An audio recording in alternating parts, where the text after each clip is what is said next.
الحمد لله نحمده ونستعينه ونستغفره ونؤمن به ونتوكل عليه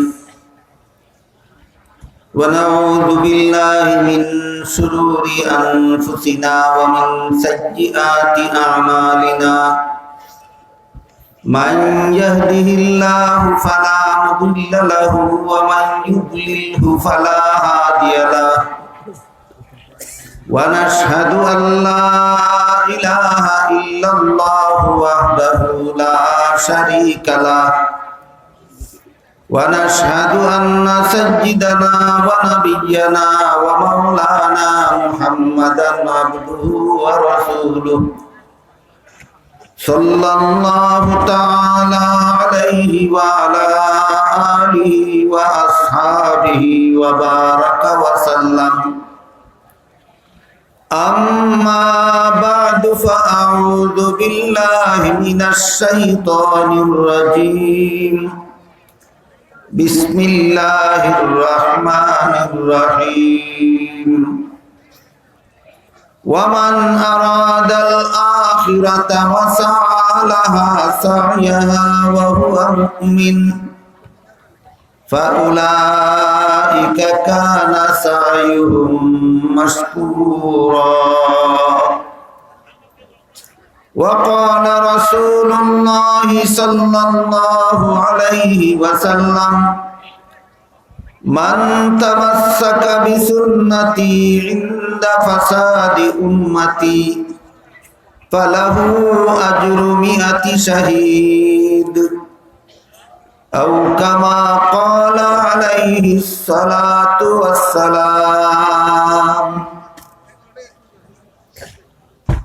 हजरत उलमाए किराम मुहतरम हाजिरीन दूर दूरान्त থেকে আগত সর্বস্তরের মুসলমান ভাইয়েরা আমার ও আমার পর্দানিশীন মা ও বোনেরা, আমি আপনাদের এখানে পৌঁছার পরে জানতে পারলাম আপনাদের আজকের এই মুবারক সম্মেলন স্থানীয় একটা পুরাতন ঐতিহ্যবাহী মাদ্রাসার উদ্যোগে করা হয়েছে। মাদ্রাসার উদ্যোগে এই রকম সম্মেলন কেন করা হয় তার কারণটা আমি মনে করি এই মাদ্রাসার সম্মেলন থেকেই আমাদের বুঝে যাওয়া দরকার। মাদ্রাসার উস্তাদগণের দুইটা দায়িত্ব আছে। একটা হলো যারা মাদ্রাসায় ভর্তি হয় যে সমস্ত ছাত্ররা, তাদেরকে কোরআন হাদিস শিক্ষা দিয়ে সুযোগ্য আলেম বানিয়ে দেওয়া। ছাত্রদের বেলায় মাদ্রাসার উস্তাদগণের এই হইল দায়িত্ব। আর যে সমস্ত মুসলমান সংসারের কাজের ঝামেলার কারণে, কারো কৃষিকাজের কারণে, কারো দোকানদারির কারণে, কারো চাকুরির কারণে, অথবা যে সমস্ত মুসলমান স্কুল কলেজ ভার্সিটিতে লেখাপড়া করার কারণে মাদ্রাসায় ভর্তি হয়ে লেখাপড়া করার সময় সুযোগ নাই, তাদের ব্যাপারেও মাদ্রাসার আলিমগণের একটা দায়িত্ব আছে। তাহলে মাদ্রাসার আলেমগণের মোট দায়িত্ব দুইটা। একটা হইল যে সমস্ত ছাত্ররা মাদ্রাসায় লেখাপড়া করার জন্য ভর্তি হলো তাদের ব্যাপারে, আরেকটা হলো যারা যে কোনো কারণে মাদ্রাসায় ভর্তি হতে পারলো না তাদের ব্যাপারে।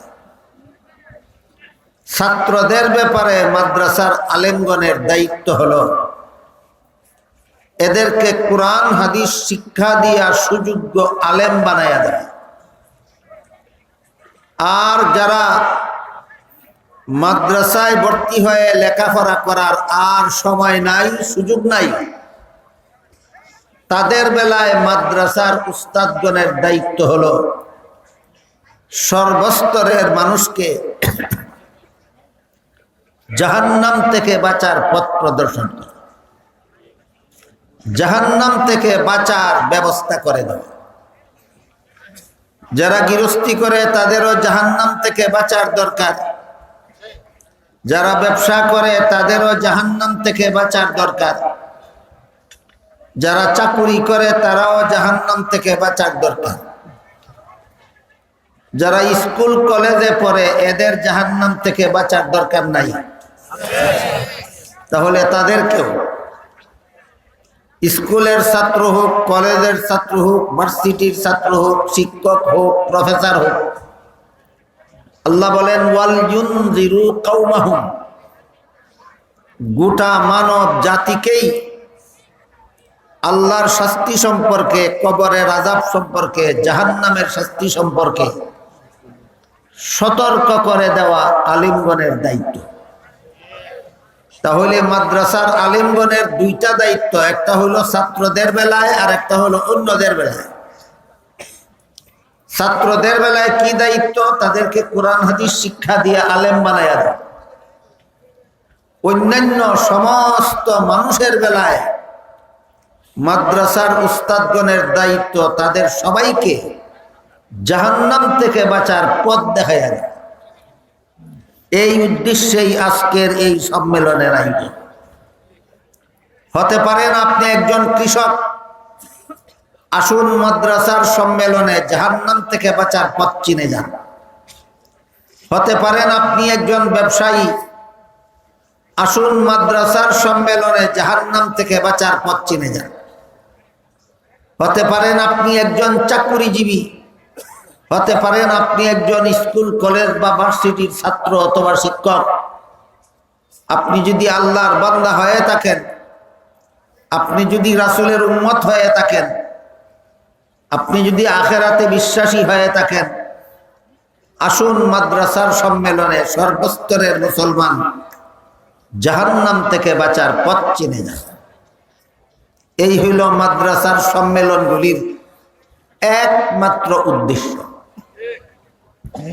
আল্লামা ইমাম ফখরুদ্দিন রাজি রহমাতুল্লাহি আলাইহি তার পৃথিবী বিখ্যাত তফসির গ্রন্থ তফসিরে কবিরে হযরত মুসা আলাইহিস সালামের জমানার একটি ঘটনা লিখেছেন। হযরত মুসা আলাইহিস সালাম রাস্তা দিয়ে যাইতেছিলেন, দেখলেন এক কবরে কবরবাসীর আযাব হইতেছে। ওই কবরের বাসিন্দা বড় অশান্তিতে আছে, বিপদে আছে। কিছুক্ষণ পরে মুসা নবী নিজের কাজ সেরে আবার সেই রাস্তায় ফিরে আসলেন।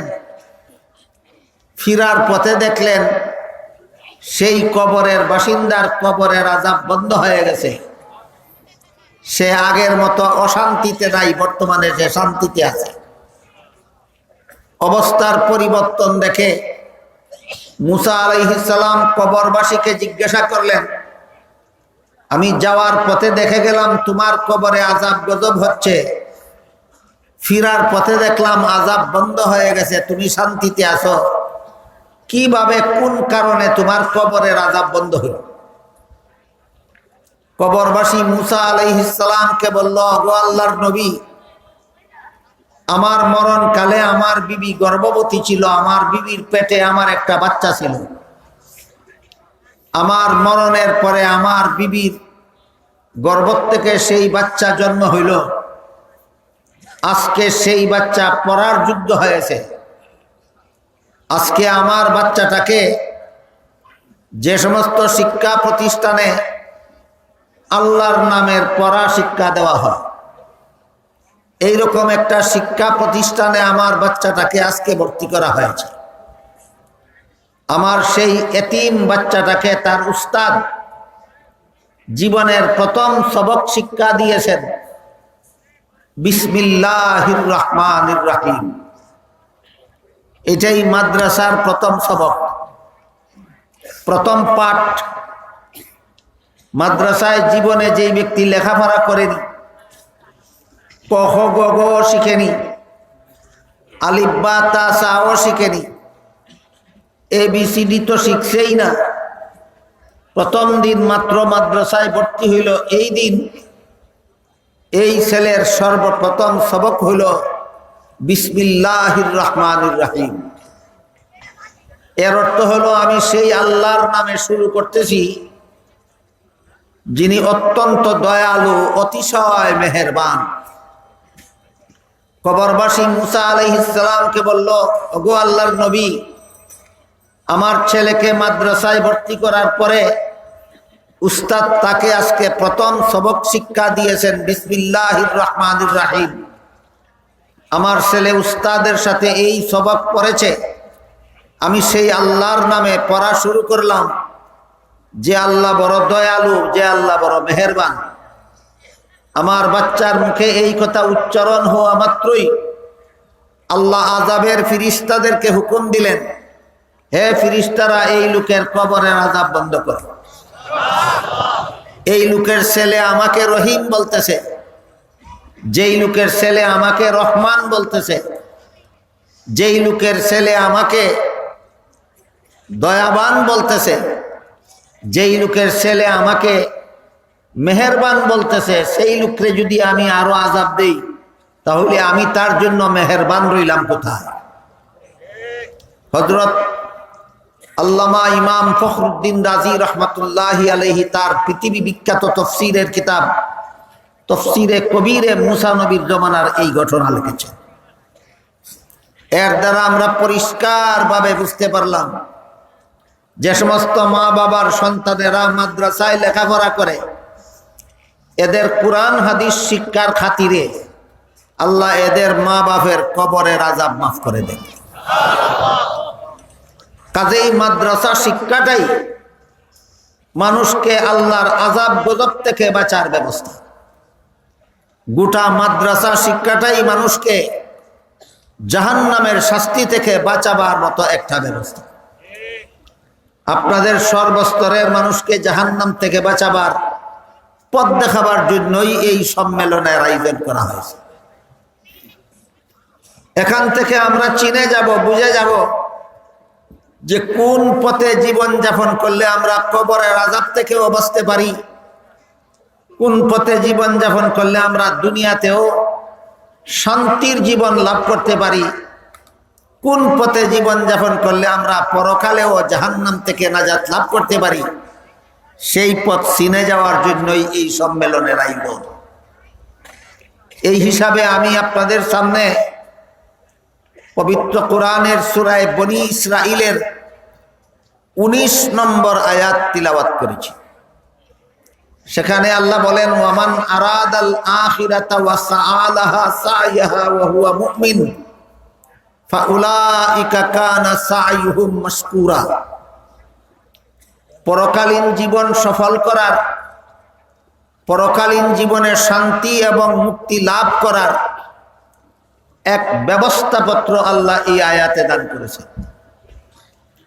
আল্লাহ বলেন, যেই ব্যক্তি তার জীবনে 4টা কাজ করবে সেই ব্যক্তির পরকালীন জীবন সফল হয়ে যাবে, জাহান্নাম থেকে মুক্ত হয়ে যাবে, জান্নাতের অধিকারী হয়ে যাবে। কত কাজের মাধ্যমে? 4 কাজ। 1 নম্বর কাজ হলো, যেই লোকটা মুমিন হবে, আল্লাহর বিধানে বিশ্বাসী হবে, রাসূলের তরিকায় বিশ্বাসী হবে। মুমিন হওয়ার মানে হলো আল্লাহর বিধানে বিশ্বাসী, রাসূলের তরিকায় বিশ্বাসী। আমাদের বর্তমান সমাজে অনেক মানুষ এমনও পাওয়া যায় যারা নিজেদেরকে নিজেরা মুমিন মুসলমান মনে করে, সমাজেও নিজেদেরকে মুমিন মুসলমান বলে পরিচয় দেয়, কিন্তু আসলে আল্লাহর বিধানে বিশ্বাসী নয়। আল্লাহর বিধানে বিশ্বাসী না হয়ে 1000 বার নিজেকে মুমিন মুসলমান বলে দাবি করলেও মুমিন মুসলমান গণ্য হয় না। মুমিন মুসলমান ওই সমস্ত লোকেরাই আল্লাহর কাছে মুমিন মুসলমান বলে গণ্য হয় যারা আল্লাহর সমস্ত বিধিবিধানে বিশ্বাসী। এই মর্মে আমি আপনাদেরকে এক কিতাবের একটা ঘটনা শোনাই। আমাদের পাক ভারত উপমহাদেশের একজন সুপ্রসিদ্ধ বুজুর্গ আলেম ছিলেন মাওলানা আশিকে এলাহি বুলন্দশহরী রহমতুল্লাহ আলাইহি। তিনি অনেকগুলি মূল্যবান নসিহতমূলক কিতাবাদি লিখে গেছেন। এর মধ্যে তার লিখিত একটা কিতাবের নাম, উর্দু ভাষায় লিখিত কিতাবের নাম মরনে কে বাদ ক্যা হোগা। এই কিতাবটার বাংলা অনুবাদও প্রকাশিত হয়েছে। বাংলা অনুদিত গ্রন্থের নাম মরণের পরে কি হবে। যারা উর্দু বুঝেন তারা তার মূল উর্দু কিতাব পড়ে দেখতে পারেন, যারা উর্দু বুঝেন না তারা তার উর্দু কিতাবের বাংলা অনুবাদ মরণের পরে কি হবে এই কিতাবটি পড়ে দেখতে পারেন। সেখানে তিনি একজন আলেম এবং একটা খ্রিস্টান মেয়ের একটা ঘটনা লিখেছেন।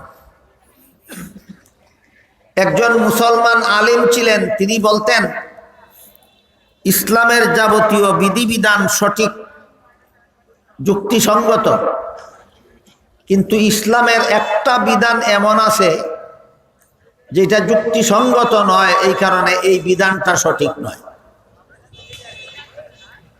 ইসলাম ধর্মের একজন আলেম ইসলামের সবগুলি বিধিবিধান যে সঠিক নয় বলতেন না, একটা মাত্র বিধানকে। সেটা কোন বিধান? সেইটা হলো স্বামী স্ত্রীর মিলামিশার পরে, স্বামী স্ত্রীর মিলামিশার দ্বারা শরীরের সর্বাঙ্গে কোনো নাপাক লাগে না, কিন্তু ইসলামের বিধান বলে কোনো অঙ্গে নাপাক লাগুক বা না লাগুক, মাথা থেকে পাও পর্যন্ত ধুইতে হবে, চুলের গোড়ায় পর্যন্ত পানি পৌঁছাইতে হবে। অথচ স্বামী স্ত্রীর মিলনের কারণে চুলের গোড়ায় কোনো নাপাক লাগে না।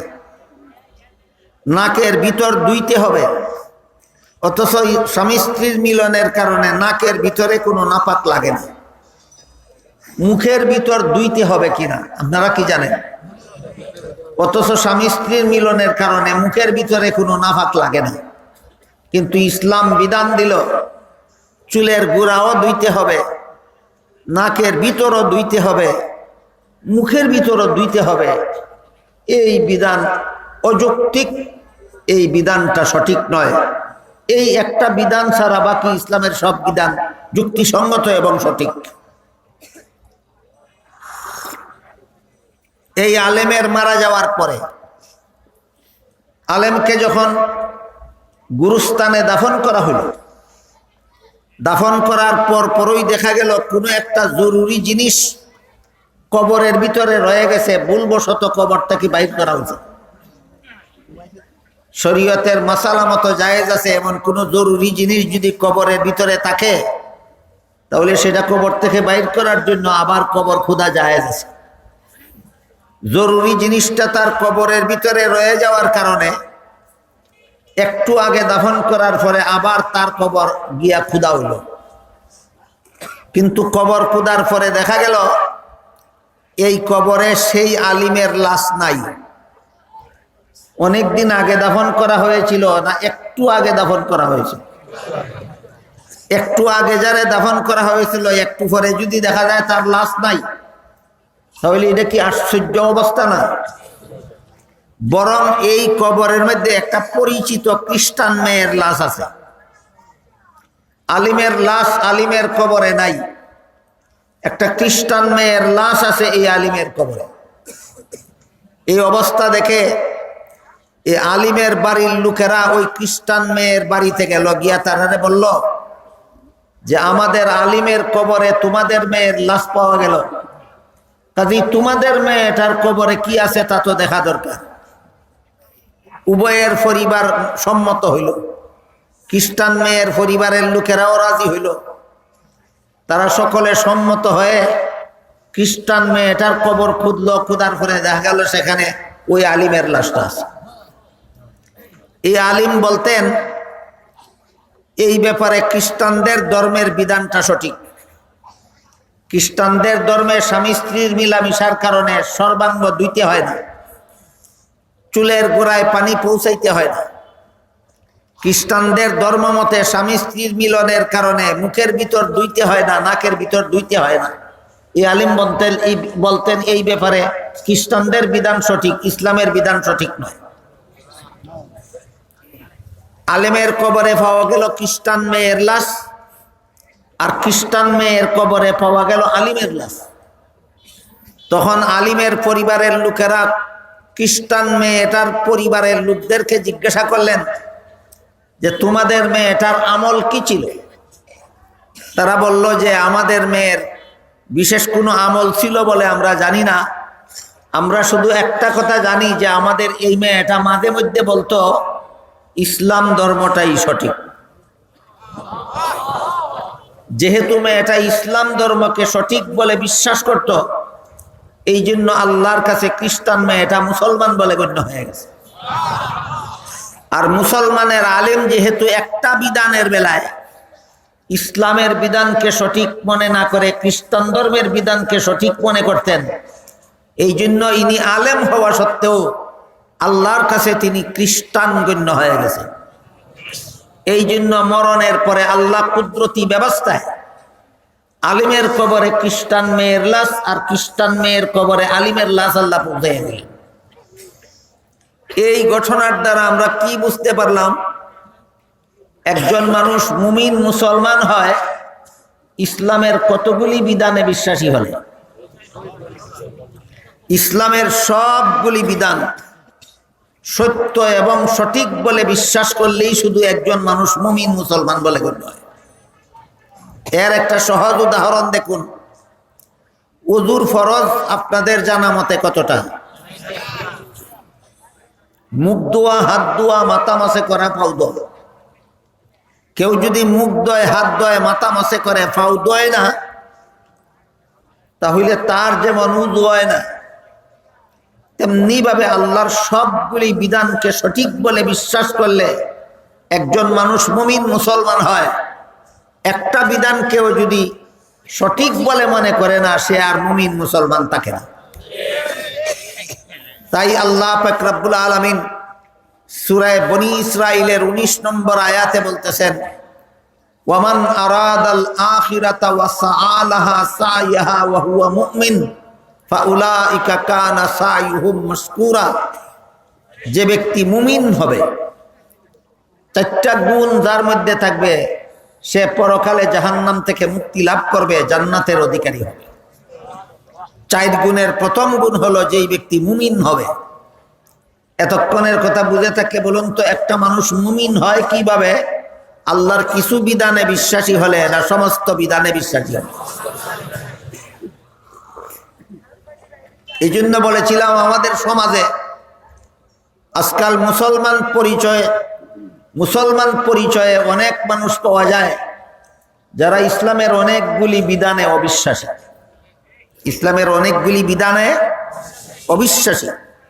কিতাবের ঘটনার দ্বারা কি বুঝলেন? ইসলামের কোনো একটি বিধানে অবিশ্বাসী হলে মুমিন তাকে না বেঈমান হয়ে যায়? বেঈমান হয়ে যায়।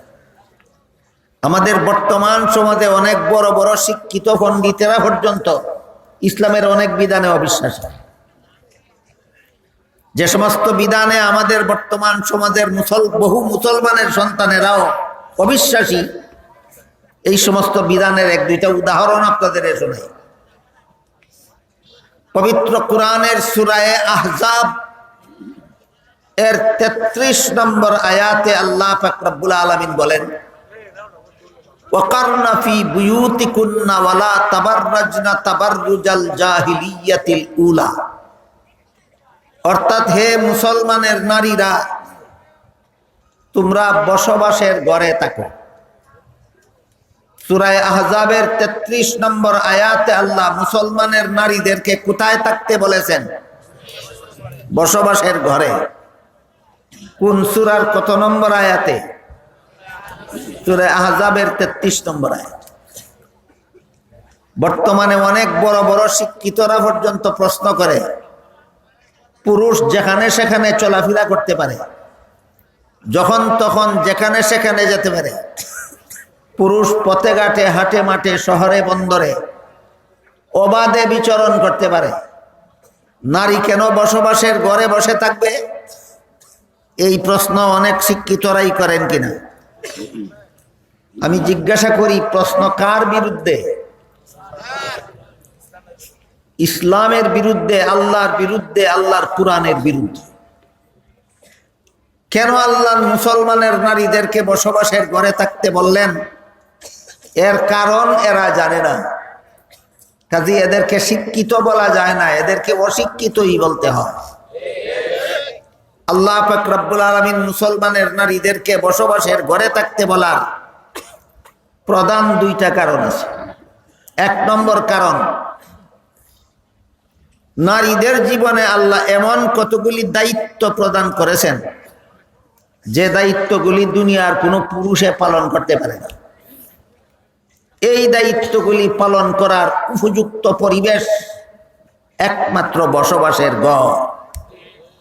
যেমন প্রতি মাসে মাসে প্রায় এক সপ্তাহ সময় মাসিক ঋতুস্রাবে আক্রান্ত হওয়ার ঝামেলা সহ্য করা, এই দায়িত্বটা আপনাদের জানা মতে আল্লাহ কোনো পুরুষকে দিয়েছেন না, শুধুমাত্র নারীকে। প্রতিটি সন্তানকে পেটে ধারণ করা, গর্ভে ধারণ করার দায়িত্ব আল্লাহ একতরফা ভাবে নারীকে দিয়েছেন। প্রতিটি সন্তানের প্রসবের কষ্ট সহ্য করার দায়িত্ব আল্লাহ একতরফা ভাবে নারীকে দিয়েছেন। প্রতিটি সন্তানকে স্তনের দুধ পান করাবার দায়িত্ব আল্লাহ একতরফা ভাবে নারীকে দিয়েছেন। এবার আপনারাই বলুন, আল্লাহ নারীদেরকে যে সমস্ত আলাদা দায়িত্ব দিয়েছেন, যেগুলি দুনিয়ার কোনো পুরুষকে দেননি, এই দায়িত্বগুলি পালন করার উপযুক্ত পরিবেশ কোথায়? বসবাসের ঘর। মাসিক ঋতুস্রাবের সময় অফিসে, আদালতে, শহরে, বন্দরে বিচরণ করা সুবিধা না বসবাসের ঘরে থাকা সুবিধা? সন্তান পেটে নিয়ে সড়কে মাটি কাটা সুবিধা না বসবাসের ঘরে থাকা সুবিধা? সন্তান প্রসবের সময় অফিস আদালত সুবিধা না বসবাসের ঘর সুবিধা? সন্তানকে স্তনের দুধ পান করাবার সময় গাড়ির ড্রাইভিং সিট সুবিধা না বসবাসের ঘর সুবিধা? তাহলে আল্লাহ মুসলমানের নারীকে বসবাসের ঘরে থাকতে বললেন অযৌক্তিকভাবে না চূড়ান্ত যুক্তিসম্মতভাবে? এই যুক্তিগুলি যারা বুঝে না, এরা যত বড় শিক্ষিত হোক, এরা শিক্ষিত হয়ে অশিক্ষিত। সাধারণ মুসলমান এইরকম নয়। সাধারণ মুসলমান যত বড় অল্প শিক্ষিত হোক, সাধারণ মুসলমান যত বড় অশিক্ষিত হোক, তারা বলে আমরা যুক্তি বুঝি না, দর্শন বুঝি না, আমরা জ্ঞান বুঝি না, বিজ্ঞান বুঝি না, আমরা একটা কথা বুঝি, আল্লাহ যা বলেছেন ঠিকই বলেছেন। এমন কথা শিক্ষিতদের না অশিক্ষিতদের? অশিক্ষিতদের ঈমান পিওর, নির্ভেজাল। সাধারণ অশিক্ষিত মুসলমানদের ঈমান একেবারে খাঁটি, নির্ভেজাল। এরা যুক্তি তর্কের ধারে না, এরা বিজ্ঞান আর দর্শন বুঝে না। এরা বলে আমরা একটা কথা বুঝি, আল্লাহ যা বলেছেন ঠিকই বলেছেন। এইটাই হলো ঈমানের মূল কথা। এই কথাটা যার অন্তরে আছে সেই মুমিন মুসলমান। আল্লাহ যা কিছু বলেছেন ঠিকই বলেছেন। সূরা আহজাবের 33 নম্বর আয়াতে আল্লাহ বলেছেন, মুসলমানের নারী বসবাসের ঘরে থাকো। অযৌক্তিক বলেছেন না যুক্তিসঙ্গত বলেছেন? বেঠিক বলেছেন না সঠিক বলেছেন? সঠিক বলেছেন। এই হলো মুসলমানের নারীকে আল্লাহ বসবাসের ঘরে থাকার হুকুম দেওয়ার এক কারণ। 2 নম্বর কারণ, নারী যতক্ষণ পর্যন্ত বসবাসের ঘরে থাকবে ততক্ষণ পর্যন্ত তার পর্দা রক্ষা করা সহজ। পর্দা রক্ষা করা সহজ। ঘর থেকে বের হলেই কঠিন পর্দা রক্ষা করতে হয়। এই কঠিন পর্দার বিবরণ দিয়ে আল্লাহ একই আয়াতে বলেন, ওয়ালা তাবাররাজনা তাবাররুজাল জাহিলিয়াতিল উলা। কোন মুসলমানের নারী যদি বিশেষ কোনো দরকারে ঘর থেকে বের হয়, বিশেষ কোনো দরকারে, হজে যাওয়ার জন্য যদি নারী ঘর থেকে বের হয়, ওয়াজ শুনতে যাওয়ার জন্য যদি নারী ঘর থেকে বের হয়, হাসপাতালে যাওয়ার জন্য যদি নারী ঘর থেকে বের হয়, এরকম বিশেষ কোনো দরকারে যদি মুসলমানের নারী কোনো সময় ঘর থেকে বের হয়, আল্লাহ বলেন কঠিন পর্দার ব্যবস্থা করে বের হতে হবে। কিরকম কঠিন পর্দা? আল্লাহ অন্য আয়াতে বলেন, ওয়ালা ইউদ্দিনা জিনাতাহুন্না। নারীর শরীরের সুন্দর যেন রাস্তার পুরুষের সামনে প্রকাশ না করে। নারীর শরীরের সুন্দর যেন রাস্তার পুরুষের কাছে প্রকাশ না করে। নারীর শরীরের সুন্দর বলতে কি বোঝায়? মুফাসসিরিনে কেরাম তাফসীরের কিতাবে লিখেছেন, একটা যুবক পুরুষ ভিন্ন যুবতীর নারীর শরীরের যে অঙ্গ দেখলে আবারও দেখতে চায়, এটাই তার সুন্দর। একটা যুবক পুরুষ যদি ভিন্ন যুবতী নারীর মাথার চুল দেখে আবারও দেখতে চায়, কাজেই তার চুলই সুন্দর। একটা যুবক পুরুষ যদি ভিন্ন যুবতী নারীর হাত দেখে আবারও দেখতে চায়, হাতই সুন্দর। একটা যুবক পুরুষ যদি ভিন্ন যুবতী নারীর পা দেখে আবারও দেখতে চায়, পাই সুন্দর।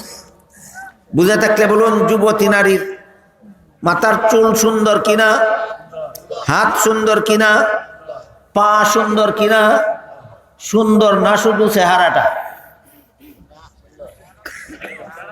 যুবতী নারীর সুন্দর নয় শুধু চেহারা, না শরীরের সমস্ত অঙ্গের থেকে চেহারা বেশি সুন্দর? তাহলে মাথার চুল যদি সুন্দর হওয়ার কারণে বুরকা দিয়া ডাকতে হয়, হাত যদি সুন্দর হওয়ার কারণে বুরকা দিয়া ডাকতে হয়, পাও যদি সুন্দর হওয়ার কারণে বুরকা দিয়া ডাকতে হয়, তাহলে যেই চেহারা আরো বেশি সুন্দর, সেই চেহারা যদি কুলা রাখে, বুরকা পরার সার্থকতা কোথায়? এইরকম বুরকা যারা পরে, এটা বুরকা নয়, এটা পর্দার বুরকা নয়, এটা ফ্যাশনের বুরকা। যে নারীরা বুরকা ফিন্দা মাথা ডাকে, যে নারীরা বুরকা ফিন্দা চুল ডাকে, যে নারীরা বুরকা ফিন্দা আঁত ডাকে, শরীর ডাকে, ফাউ ডাকে, মুখ ডাকে না, এই নারীর বুরকা পর্দার বুরকা নয়, ফ্যাশনের বুরকা। শরীরের সুন্দর দেখে বের হতে হবে। মাথার থেকে ফাউ পর্যন্ত সর্বাঙ্গ ডাইক্যা ঘর থেকে বাইর হইতে হবে। তাহলে রাস্তার পর্দা করা সহজ না ঘরে থাকলে পর্দা করা সহজ? এই জন্য 2 নম্বর কারণ আল্লাহ মুসলমানের নারীকে ঘরে থাকতে বললেন কেন? 1 নম্বর কারণ হলো তার কর্মস্থল সেটা। 2 নম্বর কারণ হলো ঘরে যতক্ষণ থাকবে ততক্ষণ পর্যন্ত পর্দা রক্ষা করার জন্য এত কঠিন ব্যবস্থা গ্রহণ করতে হবে। কাজেই যদি কেউ বলে নারী কেন ঘরে থাকবে, নারী কেন ঘর থেকে বের হলে বুরকা পরবে, এরা আল্লাহর সূরা আহজাবের 33 নম্বর আয়াতের বিধানে বিশ্বাসী না অবিশ্বাসী? এই 30 পারা কোরআনের কোন একটা আয়াতের বিধানে যার আপত্তি থাকবে, যে বিশ্বাসী নয়, সে কোনোদিন মুমিন মুসলমান বলে গণ্য হতে পারে না। আরেকটা উদাহরণ দিচ্ছি, দেখুন পবিত্র কোরআনের সূরায়ে নিসা এর 11 নম্বর আয়াতে আল্লাহ বলেন, ওয়ালিদ যাকারি মিসলু হাজ্জিল উনসায়াইন। মা বাবা মারা গেলে মা বাবার তেজ্য সম্পদে ছেলে পাবে 2 অংশ, মেয়ে পাবে 1 অংশ। এই বিধানটা আপনারা আরো কোনোদিন শুনেছেন কিনা? কোরআনের বর্ণিত আল্লাহর বিধান হলো, ছেলে মেয়ে রেখে যদি মা বাবা মারা যায়, তাহলে মা বাবার যে সম্পত্তি রেখে মারা যাবে, সেই সম্পত্তিতে ছেলে পাবে 2 অংশ, মেয়ে পাবে 1 অংশ। আল্লাহর এই বিধানটা আল্লাহ বর্ণনা করেছেন সূরা নিসার 11 নম্বর আয়াত। আজকাল অনেক বড় বড় শিক্ষিত পণ্ডিতেরা কয় নারী পুরুষের সমান অধিকার, কয় কিনা? যেহেতু নারী পুরুষের সমান অধিকার, কাজেই ছেলেকে যে পরিমাণ দেওয়া হবে মেয়েকেও সেই পরিমাণ দিতে হবে। ছেলের মুখ আছে খাওয়ার দরকার, মেয়েরও মুখ আছে খাওয়ার দরকার। ছেলের শরীর আছে পোশাকের দরকার, মেয়েরও শরীর আছে পোশাকের দরকার। ছেলের জীবনযাপনের জন্য বাড়িঘরের দরকার, মেয়েরও জীবনযাপনের জন্য বাড়িঘরের দরকার। এমত অবস্থায় একই মা বাবার সন্তান হওয়া সত্ত্বেও ছেলেকে 2 অংশ দেওয়া হবে কেন, মেয়েকে 1 অংশ দেওয়া হবে কেন? মেয়েদের প্রতি এটা হইল অবিচার। এই অবিচার মেয়েদের উপর করা যাবে না। ছেলেকে যে পরিমাণ সম্পত্তি দেওয়া হবে, মেয়েকে সেই পরিমাণ সম্পত্তি দিতে হবে। এমন কথা অনেকে আজকাল বলে কিনা? আপনাদের মতো অল্প শিক্ষিতরা না বড় বড় শিক্ষিত পণ্ডিতেরা বলে? এই জন্য আমি আগেই বলেছিলাম, শিক্ষিত পণ্ডিতদের ইমান তাকে নড়বড়ে, আর অল্প শিক্ষিত অশিক্ষিত মুসলমানের ইমান তাকে মজবুত। এরা বলে আমরা এত যুক্তি বুঝি না, দর্শন বুঝি না, আমরা জ্ঞান বিজ্ঞান বুঝি না, আমরা একটা কথা বুঝি, আল্লাহ যা বলেছেন ঠিকই বলেছেন। তাহলে শিক্ষিত পণ্ডিতেরা যে সূরা নিসার 11 নম্বর আয়াতের বিরুদ্ধে আপত্তি আনলো, এই আপত্তির জবাবটাও একটু বুঝে নেওয়া দরকার। আল্লাহর বিধান মতে ছেলের জীবনে খরচের খাত আছে 3টা। 1 নম্বর খাত হইল ছেলে যেদিন থেকে সাবালক হয় সেই দিন থেকে ছেলেকে লালন পালনের দায়িত্ব বাবার থাকে না, নিজেই নিজের লালন পালনের দায়িত্বশীল। 2 নম্বর ছেলে যেদিন বিয়ে করে ছেলের বউ ফেলার দায়িত্ব বাপের না, ছেলের নিজের। 3 নম্বর দায়িত্ব ছেলের ঘরে যখন সন্তানাদি হয় এই সন্তানেদের লালন পালনের দায়িত্ব ছেলের। তাইলে ছেলের জীবনে খরচের খাত আছে 3টা। 1 নম্বর সাবালক হওয়ার পর থেকে নিজের ভরণ পোষণ, 2 নম্বর বিয়ের পর থেকে বউয়ের ভরণ পোষণ, 3 নম্বর সন্তানাদি হওয়ার পর থেকে সন্তানাদির ভরণ পোষণ। কথা বুঝে থাকলে বলুন তো, ছেলের জীবনে খরচের খাত আছে কটা? অংশ পাইছে কটা? 2টা। খরচের খাত আছে 3টা, অংশ পাইছে 2টা। এবার আসেন মেয়ের জীবনে।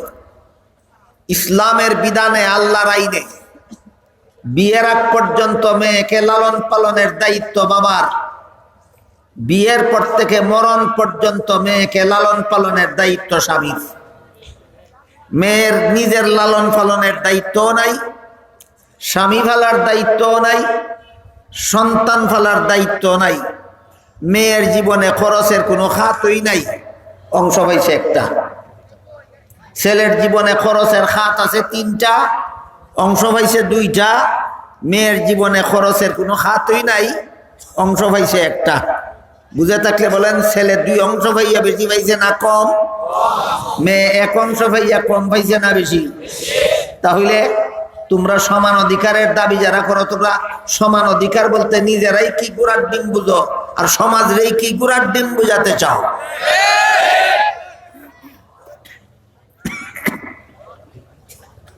এইভাবে কোরআনের বিভিন্ন বিধানে আমাদের বর্তমান সমাজের অনেক বড় বড় শিক্ষিত পণ্ডিতেরা কোরআনের বিধানের বিরুদ্ধে এদের আপত্তি আছে।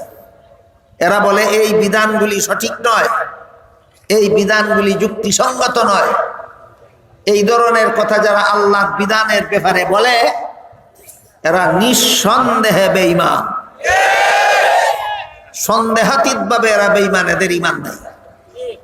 কাজী আল্লাহ যে সূরা বনী ইসরাঈলের 19 নম্বর আয়াতে বলতেছেন, 4 গুণে গুণী যারা এদের জীবন সফল, এরা পরকালে জাহান্নাম থেকে মুক্ত, জান্নাতের অধিকারী হবে। 4 গুণের প্রথম গুণটাই ঈমান।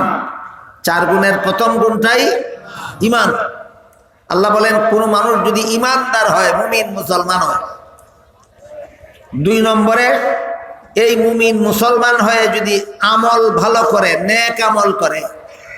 1 নম্বর গুণ হলো যদি মুমিন মুসলমান হয়, 2 নম্বর গুণ হলো যদি আমল ভালো করে, 3 নম্বর গুণ হলো যদি আমল সহি নিয়তে করে। কেমন নিয়তে? আমল যদি সহি নিয়তে করে। 4 নম্বর গুণ হলো আমল যদি রাসূলের তরিকা মতে করে। মুমিন হবে, নেক আমল করবে, সহি নিয়তে করবে, নবীর তরিকা মতে করবে। আল্লাহ পাক রব্বুল আলামিন বলেন, ফাউলাইকা কানা সাইয়ুহুম মাশকুরা। এই 4 গুণের গুণী মুসলমানেরা, নারী হোক পুরুষ হোক, এদের জন্য জান্নাতের গ্যারান্টি দেওয়া হলো। বুঝে থাকলে বলুন তো, সূরা বনী ইসরাঈলের 19 নম্বর আয়াতে আপনাদের জন্য জাহান্নাম থেকে বাঁচার সহজ সরল সংক্ষিপ্ত ব্যবস্থাপত্র দেওয়া হইল কিনা? এই জন্য এই আয়াতটি আমি আপনাদের সামনে তিলাওয়াত করেছিলাম। ভূমিকাতে বলেছিলাম, মাদ্রাসার আলিমগণের দায়িত্বই হইল যারা মাদ্রাসার ছাত্র তাদেরকে ক্লাসরুমে বসাইয়া কোরআন হাদিস শিক্ষা দিয়া সুযোগ্য আলেম বানাইয়া দেওয়া। আর যারা মাদ্রাসার ছাত্র নয়, সংসারের এই সমস্ত মানুষদেরকে জাহান্নাম থেকে বাঁচার পথ প্রদর্শন করে দেওয়া, জাহান্নাম থেকে বাঁচার ব্যবস্থা প্রদান করা। তাই আপনাদেরকে আমি এই মাদ্রাসার সম্মেলনে আল্লাহ যে আয়াতের মধ্যে জাহান্নাম থেকে বাঁচার সহজ সরল সংক্ষিপ্ত ব্যবস্থা দান করেছেন, সেই আয়াতটি তিলাওয়াত করেছিলাম। আয়াতের সারমর্ম হইল, যেই মানুষ মুমিন হবে, নেক আমল করবে, সহি নিয়তে করবে, নবীর তরিকা মতে করবে, এই মানুষ জাহান্নাম থেকে মুক্ত হবে। এই মানুষের জন্য জান্নাতের গ্যারান্টি দেওয়া হলো। আল্লাহ আপনাদের আমাদের সবাইকে এই 4 গুণের অধিকারী হয়ে জাহান্নাম থেকে মুক্তি লাভ করার, জান্নাতের অধিকারী হওয়ার সৌভাগ্য দান করুন। সবাই বলুন আমিন। সুবহান রাব্বিকা রাব্বিল ইজ্জাতি আম্মা ইয়াসিফুন ওয়া সালামুন আলাল মুরসালিন ওয়ালহামদুলিল্লাহি রাব্বিল আলামিন।